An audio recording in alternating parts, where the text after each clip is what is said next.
Dear students, welcome to the subject Business Management and Behavioral Studies. Today we shall be discussing a subtopic of management concepts called management skills. There are some key skills that a manager needs in order to operate as an effective manager.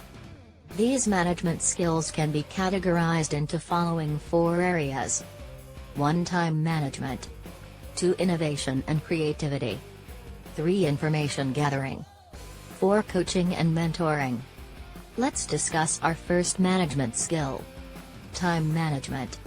Managers need to be able to manage time in order to ensure their and their team's deadlines are achieved.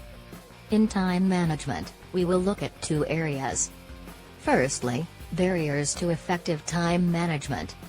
And secondly, effective time management techniques. Let's start with barriers to effective time management, which may include the following 5 barriers. Number 1. Procrastination. 2. Ineffective delegation. 3. Mismanaging paperwork.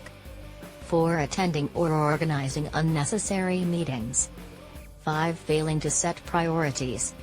Secondly, let's discuss effective time management techniques that include the following 7 techniques. First, identify objectives and label tasks to prioritize them as key tasks that are urgent, key tasks that are not urgent, tasks not required but would like to have, and lastly, tasks not required. Second, monitor the plan and take remedial action when slippage is identified. Third, set daily, medium-term and long-term plans. Fourth, delegate tasks. Fifth, make appointments with oneself for time to think and review. Sixth, make use of checklists. 7.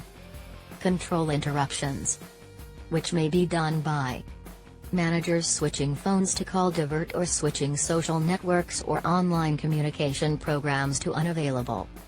They may also adopt surgery hours, for example notifying open door time for meetings. Further, they may also have regular meetings with clients and colleagues to prevent surprises occurring. That concludes our first management skill, time management. Now let's proceed towards our second management skill called innovation and creativity. Innovation and creativity manifests in a number of ways. For example, identifying solutions quickly and flexibly during a negotiation. Identifying new ideas for products and services. Identifying new markets.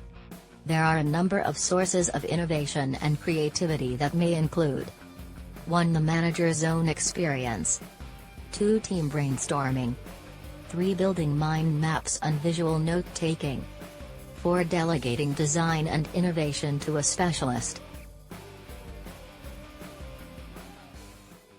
Now let's proceed towards our third management skill known as information gathering. Managers need information in order to perform their roles. Information arises from the following sources. 1. Listening. 2. Observations. 3. Interviews. And number 4. Questionnaires. Let's discuss the first information source, that is listening. Listening is useful for gathering information or getting feedback, investigating issues or problems and to understand stakeholder interests, and fostering positive working and stakeholder relationships. Second source of information is observation. Observation is necessary to understand processes, their interaction and effectiveness, and to identify benefits and disadvantages of processes. The third source of information is interviews.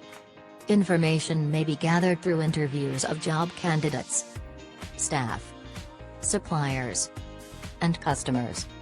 The key steps of effective interviewing include: first of all, plan the agenda. Then prepare and identify objectives. Followed by opening the interview. Then conducting the interview. And lastly, closing the interview. The fourth and last source of information to discuss is questionnaires. For example, attitude surveys and market research. In attitude surveys, customers are asked to rate the product or service as good, average or bad, etc. The advantages of information gathering through questionnaires are: it is reusable. It can be written to avoid bias, and it provides statistical analysis. Disadvantages of using questionnaires include: response rates may be low and responses may be restricted. For effective information gathering through questionnaires, the managers must avoid using leading questions or closed questions. And managers must respect data protection laws. The last management skill we will discuss is coaching and mentoring. Human resource activities such as appraisals, feedback, and training planning should be used to identify what needs to change. Coaching in the short term and mentoring in the long term are management skills that are then used to help implement those changes. Firstly, we shall discuss coaching. Coaching is a short-term practice aimed at improving a specific skill or knowledge. The coaching process includes 5 steps. 1. Establish learning targets. 2. Plan and execute a systematic learning and development program. That involves self-study, formal training courses, and on-the-job training. The 3rd step is to identify opportunities for broadening trainees' knowledge and experience. The 4th step is to account for trainees' strengths and limitations. The 5th and final step is to exchange feedback and identify areas for further development. Now let's proceed to discuss mentoring. Mentoring involves establishing a long-term relationship with a trusted advisor who is normally not part of someone's reporting line.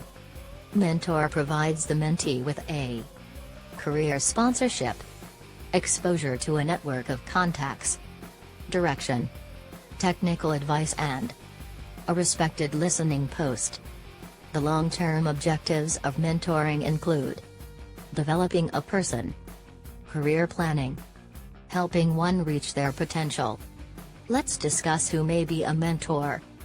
A mentor is often described in many ways, such as old wise man, teacher, counselor, role model, supporter, and encourager.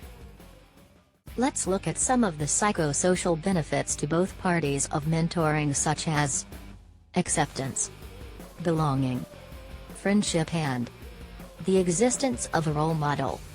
There are 4 techniques adopted by a manager in making the mentoring role effective. 1. Actively managing the relationship. For example, making the occasional unsolicited call to the mentee. 2. Encouraging and nurturing the mentee. 3. Interacting with mutual respect. 4. Responding to the mentee's needs. That's all about management skills. Thank you for watching. Keep in touch for next chapter, the business environment.